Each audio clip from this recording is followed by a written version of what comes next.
सच के साथ मैं हूं अरसलान खालिद। आज के प्रोग्राम में हम बात करेंगे, जिस तरह से हम मुसलसल बात करते आ रहे हैं अमेरिका, ईरान और इसराइल की जंग के हवाले से कुछ पॉजिटिव खबरें थीं, उनमें कुछ पेशरफ थी और फिर अमेरिका की जानिब से 15 निकात ईरान को भिजवाए गए। कुछ खबरें ये हैं कि उन पर अब भी गौर किया जा रहा है और कुछ खबरों के मुताबिक उसे उन 15 निकात को मुस्तरद किया गया है। और ईरान से जो खबरें आ रही हैं कि इस वक्त जो तजावीज़ इन 15 निकात में अमेरिका की जानिब से दी गई हैं ये गैर मुनसिफाना है। जवाब में ईरान कुछ तजावीज़ रखता है और मुस्तकिल जंगबंदी की बात करता है।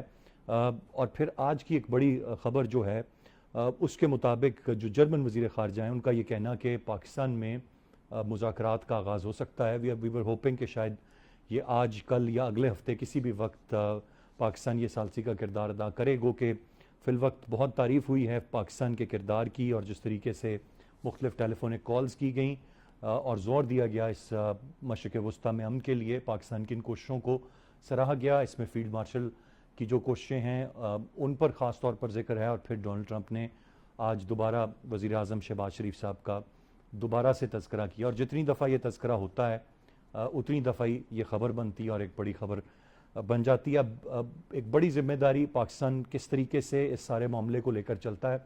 अब तक का जो पाकिस्तान का किरदार इस जंग में रहा है वो काबिल तारीफ़ है, क्योंकि एक तरफ पाकिस्तान के जो गहरे ताल्लुकात सऊदी अरब से हैं, दीगर मशरिक़ वस्ता के ममालिक से हैं और फिर उसमें ईरान के साथ पाकिस्तान के ताल्लुकात और बतौर एक हमसाया पड़ोसी मुल्क, तो ये बैलेंस अब तक पाकिस्तान एक दुरुस्त अंदाज में चला रहा है। पैगामात पाकिस्तान के ईरान पहुँच रहे हैं। पाकिस्तान की सालसी की कोशिशों की तारीफ़ या जिक्र पहले से शुरू हो चुका है और अगर कोई डील ब्रेक कराने में, जो कि यकीनन बड़ा फिर मुश्किल टास्क है, पाकिस्तान कामयाब होता है तो एक मज़ीद एक चीज़ पाकिस्तान के लिए बहुत अच्छी पॉजिटिव और खुशाइंद होगी। लेकिन इसके साथ साथ एक मुश्किल मरहला जिसके असरात अब शुरू हुए थे दुनिया तक पहुँचना, पूरी दुनिया तक पहुँच रहे हैं। यूरोप हो, इस खित्ते के ममालिक हों या कोई और मुल्क हो, सब जगह पर इस जंग के असरात अब बड़े वाज़ेह हैं। एनर्जी क्राइसिस बहुत बड़ी हद तक हमें हर तरफ नज़र आ रहा है। स्टेट ऑफ होर्मुज़ की बंदिश एक बड़ा और वाज़ेह मामला है। गो के डोनाल्ड ट्रंप के कुछ स्टेटमेंट्स हैं, कुछ जहाज़ों के गुजरने की बात है, लेकिन ये तमाम तर चीज़ें कब तक किस तरीके से चलेंगी और हतमी जंगबंदी कब होगी और जो नुकसान जिसके बारे में ये आलमी जरीदे और हर तरफ ये बात की जा रही है कि ये कोविड-19 से भी ख़तरनाक असरात हैं, ये कब तक जाकर थमेंगे और चीज़ें रिवर्स होंगी। मैं चाहूँगा तफसील से आज के प्रोग्राम में इस पूरी की पूरी जंग, इस सूरत हाल पर जिस तरह हम बात माजी में करते आए हैं आज भी बात करें और इसमें क्या कुछ अब तक मुस्बत सिमत में कुछ जाने का इशारा है या ये जंग कितनी तवील हो सकती है और क्या मज़ीद हम इसमें देख सकते हैं। दावे और ख़बरें दोनों तरफ से हैं। मैं चाहूँगा तफसील से आज उन पर हम बात करें। प्रोग्राम में हमें ज्वाइन कर रहे हैं air vice marshal retired Ejaz Mahmood साहब, सीनियर तज्जियाकार हैं। बहुत शुक्रिया सर आपके वक्त का। नासिर बेग चुगताई साहब, senior journalist and analyst, program में हमारे साथ मौजूद हैं। और अब्दुल्ला गुल साहब हमें प्रोग्राम में ज्वाइन कर रहे हैं, सीनियर तज्जियाकार हैं और सरबराह तहरीक जवानान पाकिस्तान के। एयर वाइस मार्शल साहब, गुफ्तगू का आगाज़ आपसे करते हुए, अब हर सतह पे चाहे ये बड़ी फ़ौज का उस तरह से मामला नहीं आया ईरान में, लेकिन नेवी और एयरफोर्स, यकीनन एयरफोर्स ईरान के पास उतनी नहीं है। नेवी में वो स्टेट ऑफ होर्मुज़ में अपनी सलाहियतें दिखा रहे हैं और दूसरे अंदाज में वो अपने मिसाइल्स और ड्रोन्स के ज़रिए जो एयर कॉम्बैट है उसको आगे बढ़ा रहे हैं। अब इतने दिन गुजर गए, 3 हफ्ते से ज़ायद का ये वक्त है, ऑलमोस्ट कह लीजिए 1 महीना होने को है। कहाँ पर इस वक्त खड़े हैं हम? और जब बात की जाती है कि शायद जिसकी तवक्को नहीं थी उससे ज़्यादा ईरान ने अब तक नुकसान पहुँचाया है या उससे ज़्यादा अरसे तक डट कर खड़ा रहा है, इस बात से इत्तफाक करेंगे और ये सलाहियत अब भी उनमें है मजीद इसको आगे लेके जाने की? जी, बिस्मिल्लाहिर्रहमानिर्रहीम, बहुत शुक्रिया।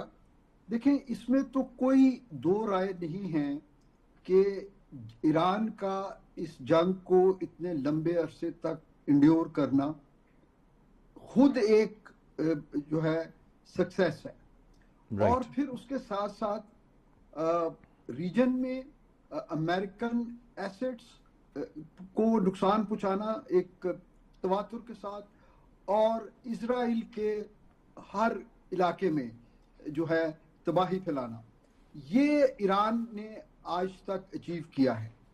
और जबकि दूसरी साइड अगर हम देखें तो अगरचे उनके पास हर तरह की एडवांटेज थी टेक्नोलॉजी की, वसाइल की, वो अपने स्टेटेड ऑब्जेक्टिव्स में कामयाब नहीं हुए। और उसकी वजह उसकी ये है कि ईरान ने पिछले 3 से 4 दिहाइयों में जी जब से इस खित्ते में अमेरिकन स्पॉन्सर्ड या डायरेक्टली अमेरिकन लेड जो बहुत सारे ऑपरेशंस हुए, जिसमें बहुत सारे मुल्कों में, इस्लामी मुल्कों को यके बाद दीगर निशाना बनाया गया। इराक, लीबिया है, सीरिया है, लेबनान हमेशा जो है प्रॉब्लम में रहता है, यमन में हो रहा है।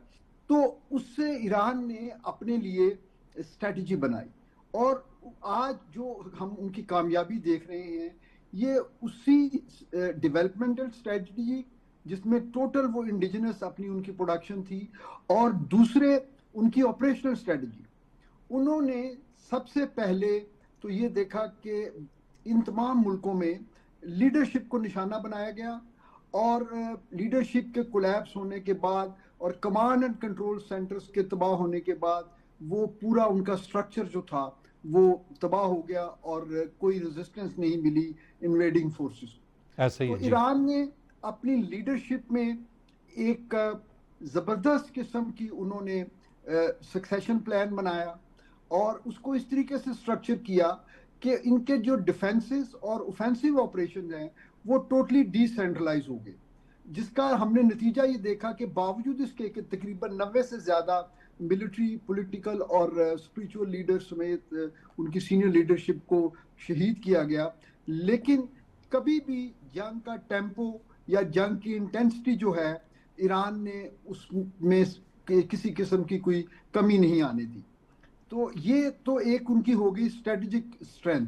दूसरी, ऑपरेशनल लेवल पे उन्होंने जो स्ट्राइक कैपेबिलिटी थी या डिफेंस कैपेबिलिटी थी अमेरिकन साइड पे और इजराइल और अमेरिकन जॉइंट, उन्होंने उसको सबसे पहले उसमें उन्होंने वो ऑपरेशंस किए जिसको हम अपनी टेक्निकल इस्तेलाह में सी एड्स या suppression of enemy air defences कहते हैं, जहां उन्होंने मिडल ईस्ट में मौजूद अमेरिकन बेसिस को हिट किया जहां पे उनके रेडार से कमांड सेंटर थे, और उन्होंने उनको ब्लाइंड कर दिया।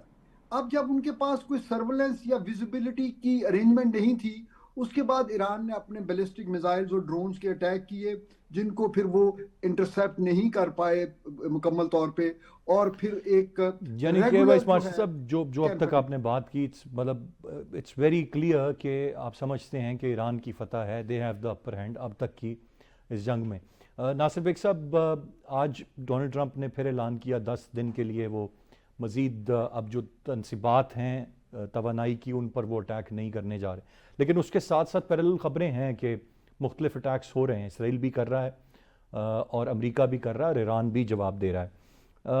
इस वक्त बज़ाहिर ऐसा लग रहा है कि डोनाल्ड ट्रंप को ख्वाहिश है उनकी, या शायद फंस चुके हैं या कोई रास्ता तलाश कर रहे हैं कि इस डेस्परेट के कोई डील ब्रेक हो जाए। इसी तरह लग रहा है, आपको भी यही तासुर है, और कोई गुंजाइश उसकी आपको आने वाले दिनों में बनती नज़र आ रही है, या ईरान जिस तरह दो टोक अपना मौक़िफ़ रखता है तो वो कोई सख्त शराइत या कोई ऐसी चीज़ मानेगा नहीं जब तक एक दरमियान का रास्ता दोनों फ्रीकैन के लिए ना निकले? देखिए, दरमियान का रास्ता तो लाजमी है। मैंने, आपने, गुल साहब ने और एयर मार्शल साहब ने जो वक्त देखा होगा, जेनेवा टॉक्स अफगानिस्तान की, शिमला मुआहदा, फिर उसके बाद इराक ईरान जंग, तो सारी जंगें जंगबंदी पे ख़त्म होती हैं। वियतनाम से अमेरिका 58,000 58,000 लाशें ले गया था अपनी। जी फिर बाद में मजीद लाशों की तलाश करी, उसके वफूद जाते रहे, खोपड़ियाँ निकालते रहे, हड्डियाँ निकालते रहे, अपनी लाशें वापस ले गए। तो वो तरीका है, अफगानिस्तान से जूते छोड़ के भागे, असला छोड़ के भागे। तो तारीख तो बताती है कि जंग ख़त्म होने के लिए होती है, वो मुज़ाकरात से हो या हमला ना करने से हो। तरीका ये है कि अगर मुज़ाकरात नहीं हो रहा है तो अमेरिका हमला करना बंद कर दे, इसराइल हमला करना बंद कर दे, जंग बंद हो जाएगी। सिंपल सी कहानी है ना। ना कोई टॉक्स, ना कुछ, ना इनडायरेक्ट टॉक्स, ना डायरेक्ट टॉक्स। लेकिन इनडायरेक्ट टॉक्स की बात हो रही है। ये भी कहा जा रहा है कि सर्द पानी के नीचे गर्म पानी की लहरें चल रही हैं। हम्म। कहीं ना कहीं मुज़ाकरात चल रहे हैं, किसी स्टेज पे मुज़ाकरात हो रहे हैं। पाकिस्तान बार बार कह रहा है, जर्मनी ने, आपने बताया, जर्मनी ने कहा कि पाकिस्तान में मुज़ाकरात होंगे। पाकिस्तान को दुनिया की तमाम ताकतें इंक्लूडिंग ईरान और इंक्लूडिंग यूएसए तस्लीम कर चुके हैं कि वो इस वक्त रीजनल स्टेबलाइजर है। वे बुरा माने भला माने, कल कहा था जयशंकर जैसे शख्स ने, हम्म। खासा पढ़ा लिखा है मैं मानता हूँ, उसका बाप भी पढ़ा लिखा था, जब पर बयान दरलाल बड़ा कहा बिलो द उसने, बेल्ट था, अल्फाज बड़े गलत थे। जो अल्फाज इस्तेमाल किए उसने, उसका जवाब आज इंडिया के लोगों ने दिया है कि क्या वो दलाली नहीं थी कि जो आप यूक्रेन में जंग बंद निकले गए थे। इंडियन चैनल्स पर चल रहा है, मैं नहीं कह रहा। तो हम्म। अब ये जवाब इंडिया के लोग वापस दे रहे हैं मोदी साहब को, जो मई के बाद से आज तक कंप्लीटली आइसोलेट है। वो किसी आर्मी कॉन्फ्रेंस पे नहीं गए, वो किसी दो तरफा मुज़ाकरात पे नहीं गए। उनका वजीर खारजा एक बार बाहर निकला है, फिर आगे अंदर बैठ गया। वो मायूस हैं, वो तल्ख हैं, उनको मिर्चें लगी हुई हैं, वो अलग थलग कहते हैं किसी ध्यान में बैठे हुए हैं। तो मेरा ख्याल है, लेकिन इस वो जो आपने हुर्मुज़ की सिचुएशन है अरसलान साहब, वो ये है कि पाकिस्तान, इंडिया, रूस और इराक, इनको छोड़ के बाकी सबके लिए वो बंद है। ईरान कितने ही कहता रहे कि खुली हुई है, वो बंद है इन चार मुल्कों के सिवा। तो 173 कंटेनर वहाँ फंसे हुए हैं अभी तक फंसे हुए हैं। और वो कल जो एक छोटा छोड़ा ट्रम्प साहब ने कि पाकिस्तानी परचम लगे हुए टैंकर निकले वहाँ से, वो भी समझ में नहीं आया कि वो क्या कहना चाहते हैं। असल में तो ट्रम्प साहब क्या कहना चाहते हैं ये कभी ना आपकी समझ में आएगा ना मेरी समझ में आएगा। हर घंटे बाद उनका बयान तब्दील हो रहा होता है। अभी कह रहे थे वो कि ईरान जो है वो हमसे मुज़ाकरात चाहता है। एक घंटे से पहले उनका मुज़ाकरात तो हो रहे हैं। चारा माना क्या होता है, मुज़ाकरात हो रहे हैं। तो ये मुझे पॉलिसी ऐसी लगती है कि डिफेक्शन पॉलिसी है। आपको धोखा दे रहे हैं, मुझे भी धोखा दे रहे हैं, शायद खुद भी धोखा खा रहे हैं। तो इस्लामाबाद में देखें कहाँ होते हैं मुज़ाकरात। लेकिन मेरा ख्याल है कि ईरान और अमेरिका ने, दोनों ने जो अपने पेपर्स पेश किए थे, फर्स्ट पेपर्स, वो जी। हार्ड लाइनर्स के थे। जब मुज़ाकरात की बात शुरू होगी तो इनमें सॉफ्टनेस आएगी, इनमें नरमी आएगी, जंग बंद होनी है। कभी ना कभी वो नहीं है, इराक ईरान की जंग 8 साल बाद बंद हुई थी। बिल्कुल आपने दुरुस्त फरमाया, और ज़ाहिर है वो वक्त कितना देर से या कितना जल्दी आएगा हतमी तौर पर हम इस पे कुछ नहीं कह सकते। ईरान, आपने भारत का जिक्र किया तो यकीनन जब ये ख़बरें आईं कि बड़ा अहम किरदार पाकिस्तान अदा कर रहा है, तो उनके लोगों ने भारत में अपनी हुकूमत, अपनी सरकार पर तनकीद की। जब तनकीद की और यकीनन वो फ्रस्ट्रेट हुए, और फ्रस्ट्रेटेड किस्म का ही लफ्ज़ और जवाब उन्होंने दिया। एंड एज़ बेग साहब हैज़ मैंशनड कि फिर वापस उन्हीं के लोगों ने उनको जवाब दिया।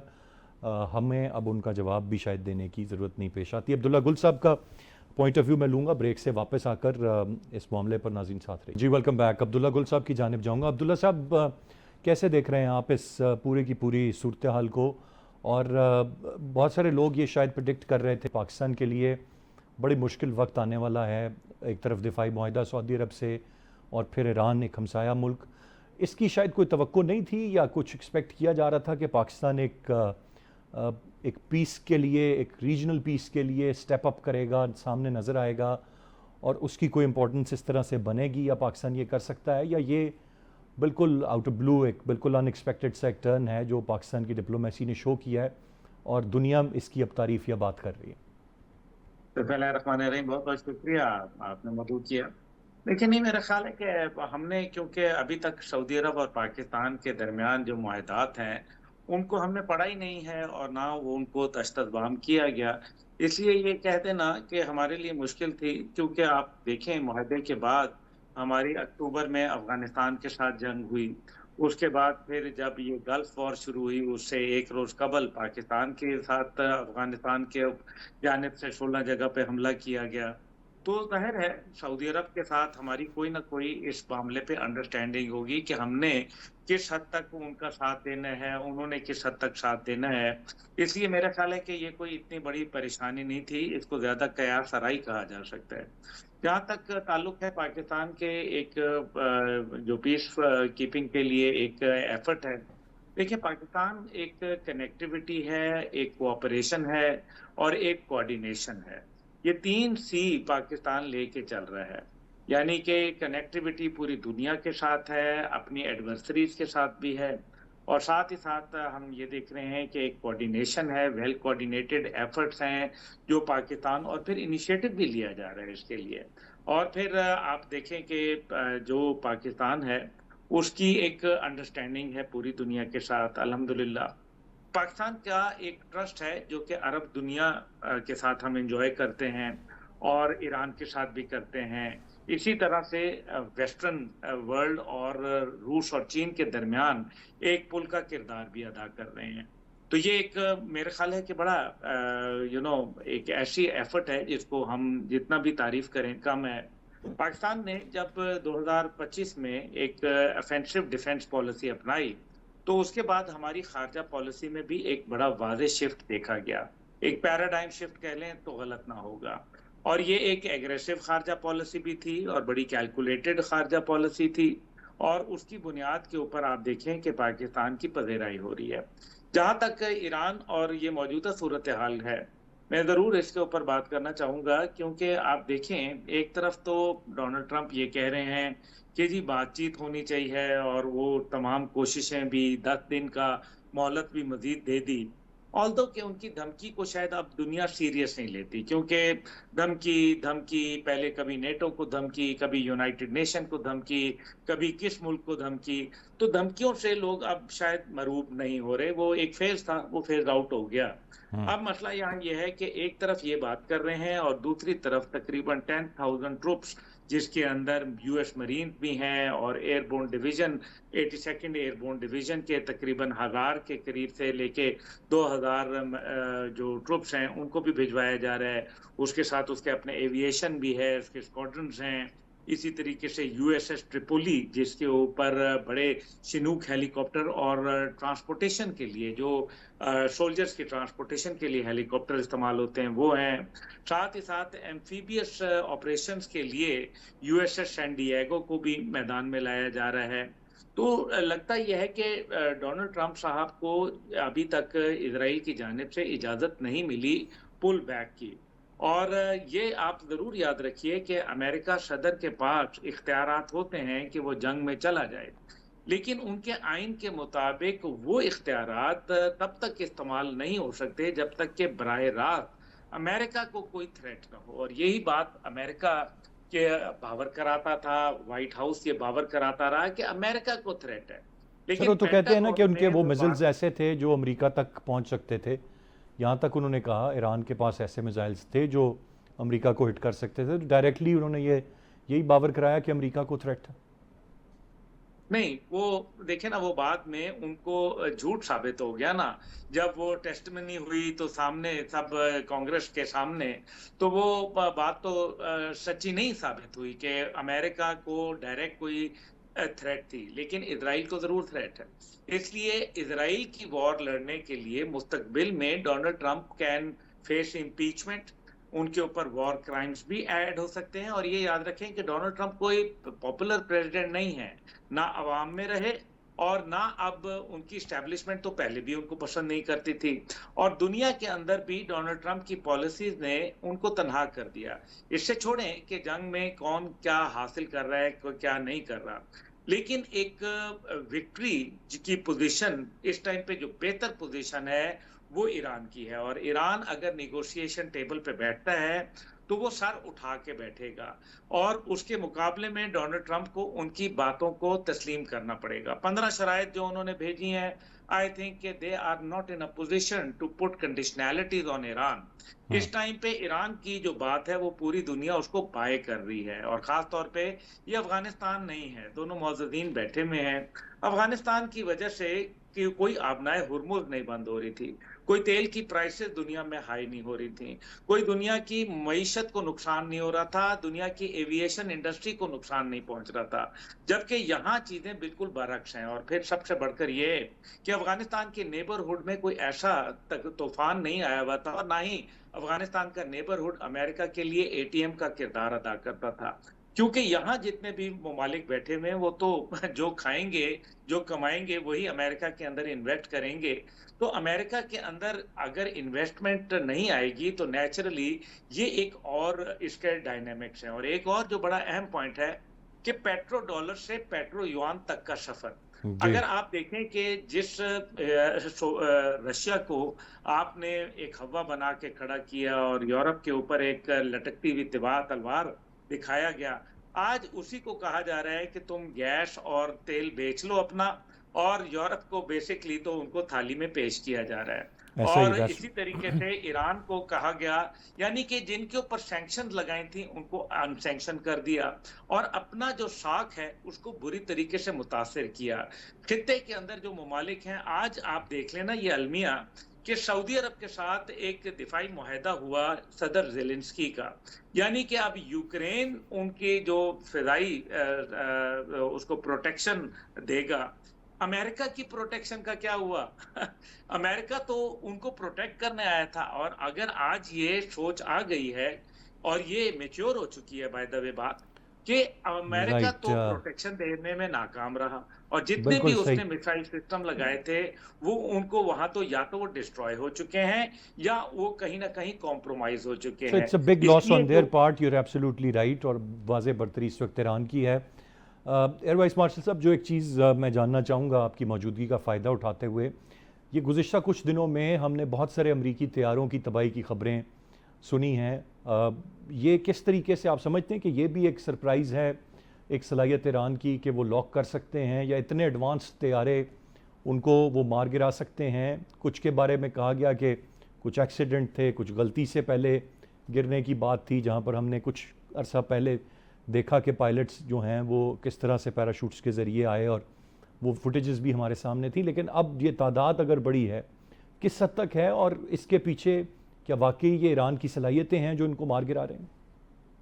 देखिए, इसके बारे में कुछ मल्टीपल किस्म की जो हैं न्यूज़ हैं। ज़ाहिर है अभी तक कोई क्लैरिटी नहीं है, क्योंकि जो लूजिंग साइड है, जिनके ड्रोन्स और बड़े कीमती जहाज़ जो हैं वो गिरे हैं, अमेरिका वो तो इसको इस अंदाज से पेश कर रहे हैं कि या तो ये फ्रैट्रिसाइड थी, यानी अपने ही डिफेंसेस ने मिस आइडेंटिफाई करके उनको शूट किया, या कोई तकनीकी खराबी की वजह से।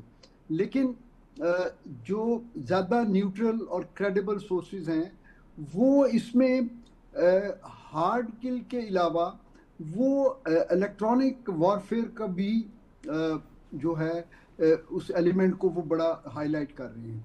और ये बिल्कुल बेहिदस क्यास नहीं है ये बात, क्योंकि जितने ये मॉडर्न या 5th जनरेशन एयरक्राफ्ट हैं, ये टेक्नोलॉजी इंटेंसिव होते हैं, कटिंग एज टेक्नोलॉजी है, और ये अपनी नेटवर्किंग पे, डिजिटल लिंक्स पे इनका बहुत ज़्यादा इन्हिसार होता है। तो अगर उसमें किसी तरह की डिसरप्शन क्रिएट कर दी जाए तो ये इनको जो है शूट डाउन किया जा सकता है। तो बहरहाल रिगार्डलेस के नंबर्स कितने हैं, नुकसान यकीनन हुआ है, कुछ तो उन्होंने एग्री कर लिया है, और कुछ जो है वो जंग जब ख़त्म होगी तो आहिस्ता आहिस्ता पता चल जाएगा। लेकिन जिस तरह से ये खबरें शुरू से साथ साथ आ रही हैं कि ईरान की अपनी इंडिजिनस मिसाइल और ड्रोन टेक्नोलॉजी के अलावा इनको इलेक्ट्रॉनिक वॉरफेयर में और डिजिटल नेटवर्किंग में इनको किसी ना किसी हद तक इनके पास फॉरेन टेक्नोलॉजी, जिसमें लोग चीन का नाम लेते हैं, शायद उस तक भी कोई एक्सेस है। तो ये भी एक फैक्टर जो है, इसको भी हमें नज़रअंदाज नहीं करना चाहिए। लेकिन बिल्कुल यकीन से कुछ कहना, मेरा ख्याल है अभी आपको पता है फॉग ऑफ वॉर जो होती है ना, उसमें सच को तलाश करना बड़ा मुश्किल होता है। लेकिन अल्टीमेट रिजल्ट्स, रीज़न कुछ भी हो, रिजल्ट ये है कि देखिए उस क्लास की एयरफोर्स और उस क्लास के जहाज़ों का गिरना, ये पाक भारत सिनेरियो में अगर हम कंपेयर करें तो आप यही समझिए कि जिस तरह उनके S-400 सिस्टम्स की तबाही और उनके राफेल तैयारे जो उनके सेंटर ऑफ ग्रेविटी था उनको तबाह करने से, रिगार्डलेस के नंबर्स क्या थे, वो जंग का पासा पलट गया और वो आज तक उस हजीमत से जो है वो इंडिया नहीं निकल सका।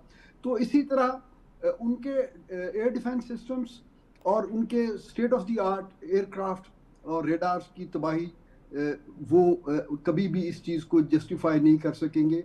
और जब भी एक क्रेडिबल इस जंग का रिव्यू लिखा जाएगा उसमें ये चीज़ें ज़रूर हाईलाइट होंगी कि एक एसिमेट्रिक वॉरफेयर जिसमें एक तरफ दुनिया भर के टेक्नोलॉजी, दुनिया भर के रिसोर्सेज उनके डिस्पोजल पे थे और दूसरी तरफ जो है टोटली इंडिजिनस प्रोडक्शन, तो ये कोई मैच ही नहीं बनता था अगर अददी एतबार से देखा जाए या एप्पल टू एप्पल कंपैरिजन करके देखा जाए।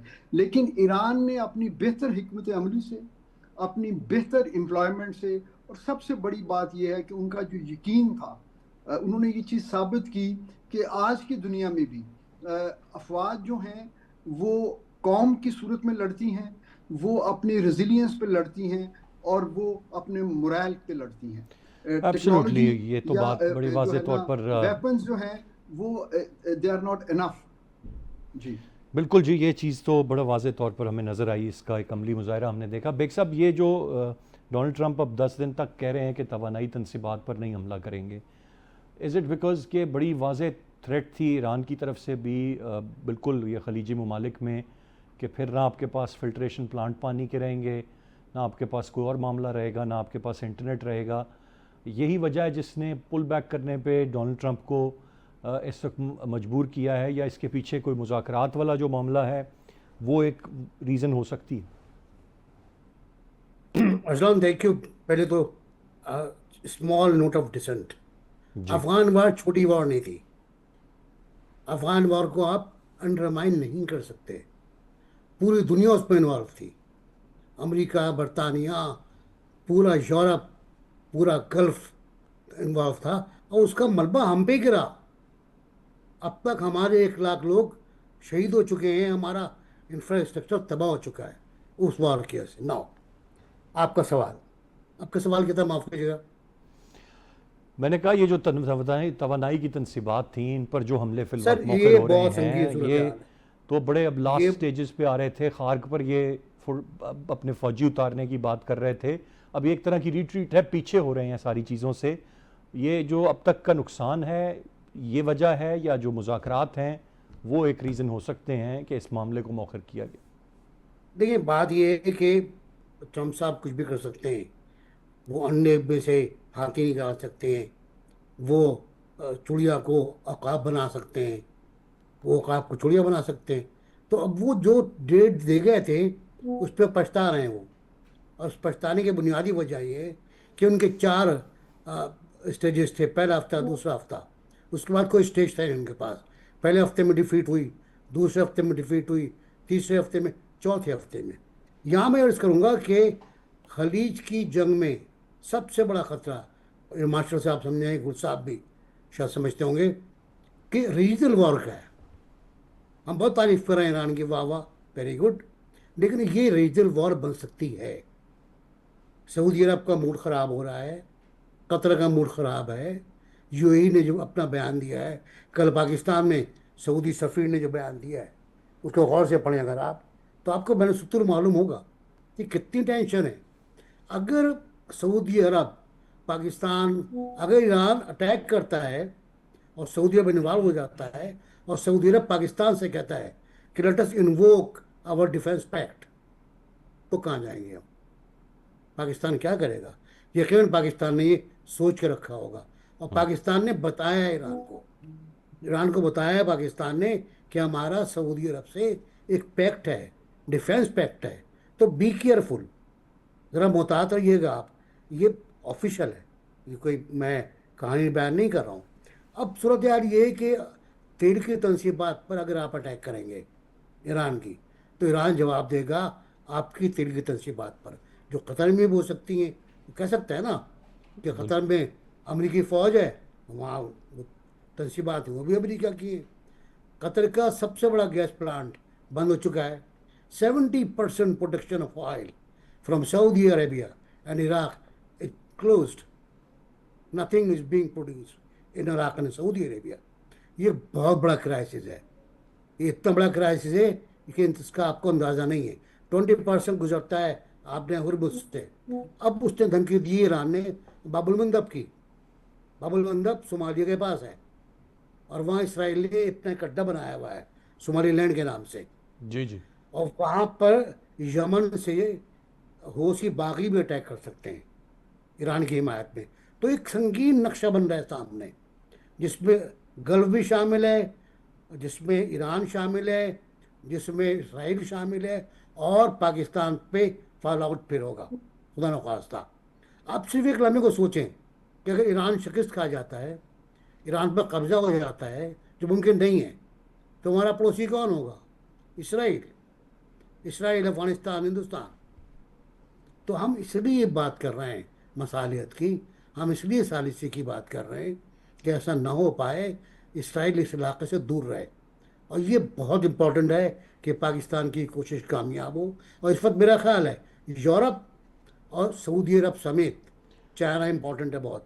राइट वो सर, बिल्कुल सर, पॉइंट आ बहुत गया हेल्प आपका। कर रहे हैं। ब्रेक की जाने बढ़ना है मुझे, ब्रेक से वापस आकर मजीद बात करते हैं, साथ रहिए। Welcome back. अब्दुल्ला गुल साहब, गो के ज़ाहिर प्रिडिक्ट तो कोई नहीं कर सकता कि जंग का इख्तिताम कब होगा, ये चंद महीनों की बात है या सालों की बात है, लेकिन अब इस वक्त जो सूरत हाल है उसको देखते हुए क्या हम कह सकते हैं कि बहुत एग्जॉस्ट हो गए हैं दोनों फरीकैन या सभी फरीकैन, और जितना बड़ा नुकसान हो रहा है, जितना इम्पैक्ट इस जंग का आ रहा है, शायद अगर हम अफ़गानिस्तान की जंग की बात करें या माजी में हम इराक़ की जंग की बात करें, जो जंगें जिनमें अमेरिका गया, उसका इम्पैक्ट उस तरह से पूरी दुनिया पर नहीं आ रहा था, लेकिन इसका इम्पैक्ट तो अब हर जगह ट्रैवल कर रहा है।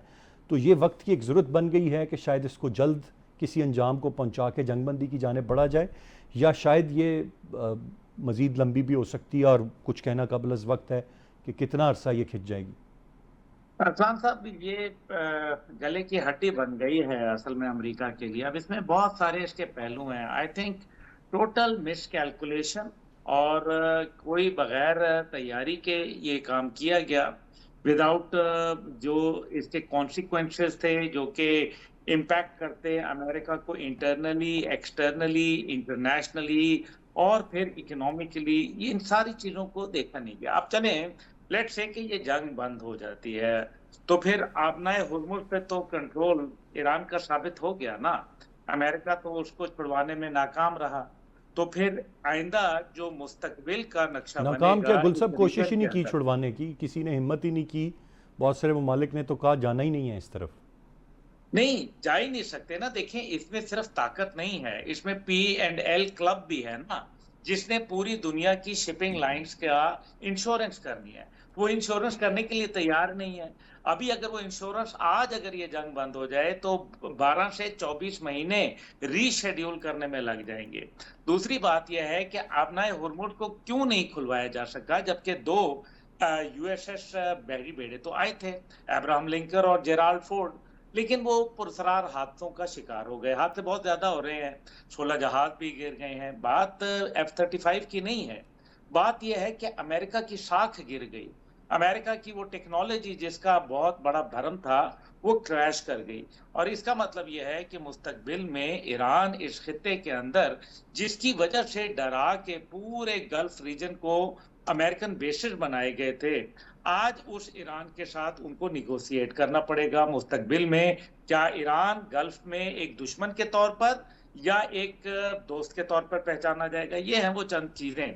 लेकिन ये जंग अगर ये जल्द बंद नहीं होती और बूट्स ऑन ग्राउंड की गलती अमेरिका करेगा, तो फिर ये एक ऐसी भयानक गलती होगी जिसके लिए फिर आप सिर्फ यहाँ ना रोके, इसके अंदर देखें कि अमेरिका के खिलाफ जो ईरान की प्रॉक्सीज थी, बहुत सारे ऐसे इंडिपेंडेंट एलिमेंट्स हैं जो कि टेररिस्ट एलिमेंट्स हैं, जो कि जिहादी एलिमेंट्स हैं, एक्सट्रीमिस्ट एलिमेंट्स हैं पूरे रीजन के अंदर, वो तमाम ईरान का रुख ले लेंगे और ईरान की तरफ जब वो जाएंगे और वहां अमेरिका के खिलाफ नबरदाजमा होंगे ग्राउंड के ऊपर। अभी आप देखें ना, जो इराक के अंदर जिस तरीके से अमेरिकन फोर्सेस को ईरानी बने हुए जो एंटी आर्मर पियर्सिंग था, जो आर्मर पियर्सिंग जो उन्होंने गोले बनाए थे, वो इतने सक्सेसफुल हैं कि, और वो लो कॉस्ट है, जबकि उसके मुकाबले में अमेरिका का जो बजट है वो $2 बिलियन रोजाना की तादाद में वो जाया कर चुका है। अभी तक $56 बिलियन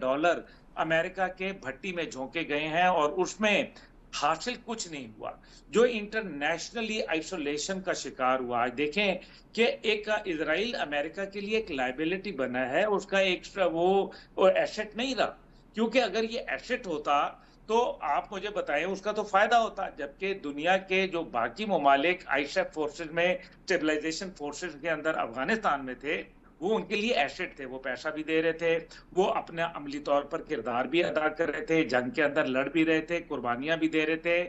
तो आज तो ऐसा कोई सूरत हाल नजर नहीं आ रही। इसका मतलब मुस्तकबिल में यह है कि अमेरिका मजबूर होगा अपने प्राइमरी जो वेपन्स हैं उनको इस्तेमाल करने के लिए, और जाहिर है ईरान तो उसका उस अंदाज में जवाब नहीं दे सकता। लेकिन जैसे अभी आपने एक बड़ी अच्छी बात की, जो चुगताई साहब से आपने बात की, वो इंटरनेट की है। इस टाइम पे दुनिया का 2/3 जो केबल नेटवर्क है वो यहाँ से जो आपनाए हुरमुज से गुजर रहा है, और खास तौर पे इंडिया का 2/3 जो बिजनेस है जो यूरोप के साथ है वो जाता है पहले आपनाए हुरमुज में, और उसके बाद वो आगे सरफेस करता है ओमान में, और ओमान से फिर वो यूरोप को कनेक्ट करता है। दिस मीन्स के end of E banking, this means end of e-commerce, this means end of cloud services, etc. तो ये दुनिया कहाँ लेके जा रहे हैं। और अगर गर्मियों का मौसम शुरू है, अगर खलीजी ममालिक के पावर प्लांट्स को निशाना बनाया गया, जो कि वो ईरान बना सकता है, पिन पॉइंट एक्यूरेसी है उनके पास। आप ये देखें कि एक तरफ जहां ये दावा किया जा रहा था कि वो तो उनके मिसाइल सिस्टम कुछ और है, अब जो उनका मिसाइल सिस्टम है वो ट्रेजेक्ट्री को चेक कर लेता है, यानी कि इंटरसेप्टर मिसाइल आ रहा है तो वो उसकी ट्रेजेक्ट्री को फॉलो करता है और वो अपना पाथ चेंज कर लेता है, और पाथ चेंज करके जिस तरह से डेवस्टेशन आपने देखी है इजराइल के अंदर वो आपके सामने है। तो इस जंग में अमेरिका ने भी लूज किया है, ईरान ने भी लूज किया है, बिल्कुल सही अब्दुल्ला साहब। मैं चाहूंगा जो चंद कुछ मिनट हैं उनमें आप तीनों मौजूद मेहमानों से क्विकली एक और मामले पर भी कमेंट में ले लूं, और वो जो ऑन होल्ड हो गया था ऑपरेशन अफगानिस्तान के खिलाफ, ऑपरेशन ग़ज़ब-ए हक़, वो रिज्यूम हो गया है, दोबारा उसका आगाज़ हो गया है। एयर मार्शल साहब, your take on the matter, कैसे देख रहे हैं जो होल्ड था because of Eid and everything, वो दुरुस्त था, और इस वक्त कहाँ खड़े हैं जो तालिबान या उनके बाकी साथ के लोग हैं? बहुत हद तक पाकिस्तान ने डैमेज कर दिया है, मज़ीद इसको पाकिस्तान कंटिन्यू करेगा, कितना डैमेज करने का इरादा है, और क्या एक्सपेक्टेशंस हैं इस सब से? देखें, पाकिस्तान के पास डैमेज करने की कैपेसिटी तो यकीनन है, लेकिन ये पाकिस्तान की फर्स्ट चॉइस या प्रेफरेंस नहीं है। पाकिस्तान ने अपने तर्ज अमल से बिल्कुल ओपनली इस चीज़ को बारहा जो है दोहराया है, और कि हम इश्यूज़ हैं जो कि बुनियादी तौर पे दो ही इशू हैं, उनको मुज़ाकरात से और पीसफुल जो है नेगोशिएशन से उसको रिजॉल्व किया जाए, और वो इश्यूज बड़े सिंपल हैं।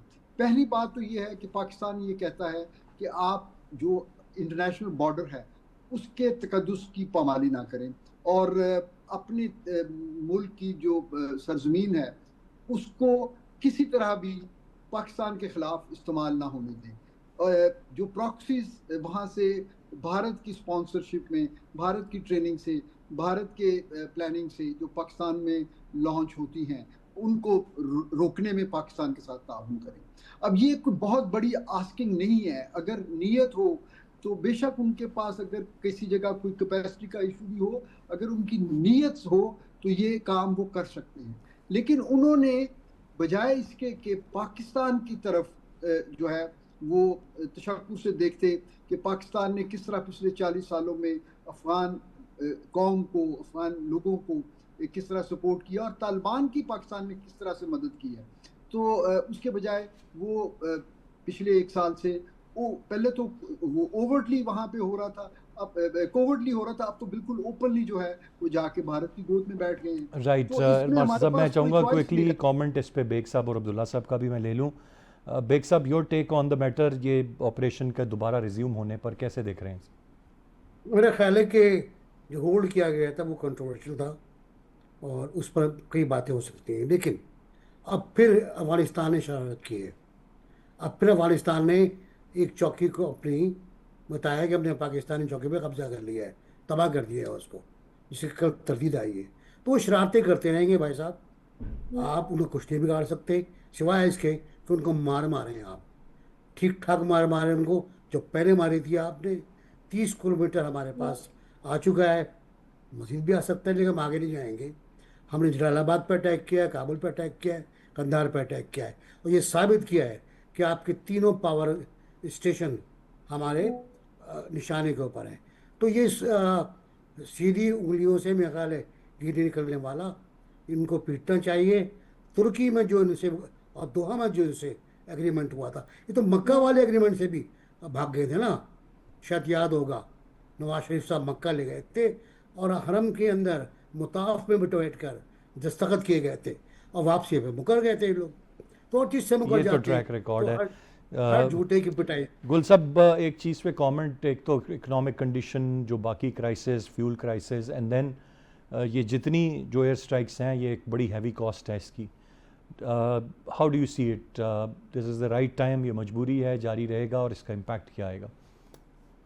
देखें, ये मजबूरी है पाकिस्तान की। इसकी वजह यह है कि जब हमने ईद से पहले एक गुडविल जेस्चर के तौर पर ये ऑपरेशन बंद किया, तो उसके पीछे हमारे पड़ोसी मुल्क चाइना ने भी कुछ कहा था हमें कि कोशिश कर रहे हैं हम, शायद वो मान जाएं। लेकिन लगता यह है कि चाइना की एफर्ट्स कोई ज़्यादा, मेरे ख्याल में उसके अंदर कोई फ्रूटफुल ना रही, और उसकी सबसे बड़ी वजह यह है कि वहाँ इंडियन इंग्रेस बहुत ज़्यादा मौजूद है।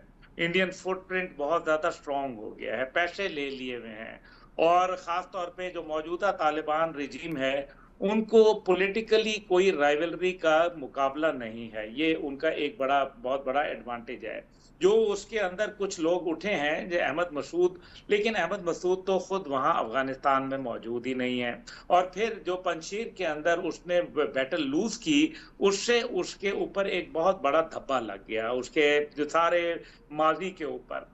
और अब जो 27% के करीब वहां ताजिक बैठे में हैं, वो भी हमें ये नजर आता है कि उनमें भी बहुत सारे मसाइल शामिल हैं। इसलिए पाकिस्तान को अब ये ऑपरेशन तब तक जारी रखने पड़ेंगे जब तक के तमाम हाइडआउट्स और एटलीस्ट जो 90% जब तक के हम डिस्ट्रक्शन नहीं करते। अब जैसे रशियन रिपोर्ट को देख लें या यूनाइटेड नेशन की सिक्योरिटी काउंसिल रिपोर्ट्स को देख लें, तो वो ये कहती हैं कि 5 से 7 हजार टीटीपी के लोग मौजूद हैं और 23,000 राइट के गुल साहब, करीब मेरे पास दहशतगर्द मौजूद वक्त हैं। बिल्कुल ख़त्म हो रहा है। तीनों रिस्पेक्टेबल गेस्ट का बहुत शुक्रिया अदा करना चाहूँगा आज के प्रोग्राम से इतने अरसान खालिद को इजाज़त लाने के बाद।